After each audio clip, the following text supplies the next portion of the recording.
ભાદરવા મહિનામાં શ્રાદ્ધ શા માટે કરવામાં આવે છે? તો ચલો આજે આપણે જાણીએ.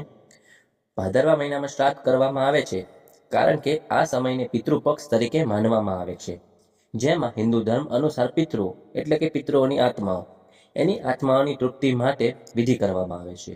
શ્રાદ્ધનો મુખ્ય હેતુ પોતાના પૂર્વજોના આત્માને શાંતિ અપાવવો અને તેમની તૃપ્તિ માટે પ્રાર્થના કરવી છે. શ્રાદ્ધ અને પિતૃપક્ષનો મહત્વ. પહેલો, પૂર્વજોને યાદ. શ્રાદ્ધ વિધિ આપણા પૂર્વજોને યાદ કરીને અને તેમની આત્માને શ્રદ્ધાંજલિ આપવાનો એક માર્ગ છે. આ વિધિમાં પિતૃઓ માટે ભોજન, તર્પણ, જળ અર્પણ અને દાન કરવાનું મહત્વ છે. બીજો, પુણ્યનો આચાર.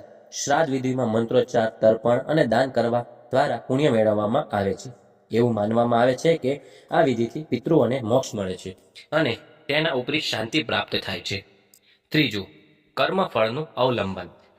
હિન્દુ ધાર્મિક માન્યતાઓ અનુસાર જીવન અને મૃત્યુ એક ચક્ર છે. પૂર્વજોના આત્માને મોક્ષ મેળવવું અને શાંતિ પ્રાપ્ત કરવી દરેક પિતૃ દાયિત્વ ધરાવનાર માટે મહત્વપૂર્ણ છે, જેથી તે તેમના કર્મફળથી મુક્ત થાય. ચોથું, આશીર્વાદ પ્રાપ્ત કરવું. એવું માનવામાં આવે છે કે શ્રાદ્ધ વિધિથી પિતૃઓની કૃપા પ્રાપ્ત થાય છે, જે પરિવાર અને સંતાન માટે સુખ અને સમૃદ્ધિ લાવે છે. પાંચમું, ભાદરવો અને પિતૃપક્ષ. હિન્દુ પંચાંગ પ્રમાણે ભાદરવાના કૃષ્ણ પક્ષમાં પિતૃઓને અર્પણ કરેલી શ્રાદ્ધ વિધિ વિશેષ ફળપ્રદ માની છે. આ 16 દિવસના સમયમાં પિતૃઓ પૃથ્વી પર આવે છે અને તેમના સ્નેહી સંતાનોને આશીર્વાદ આપે છે.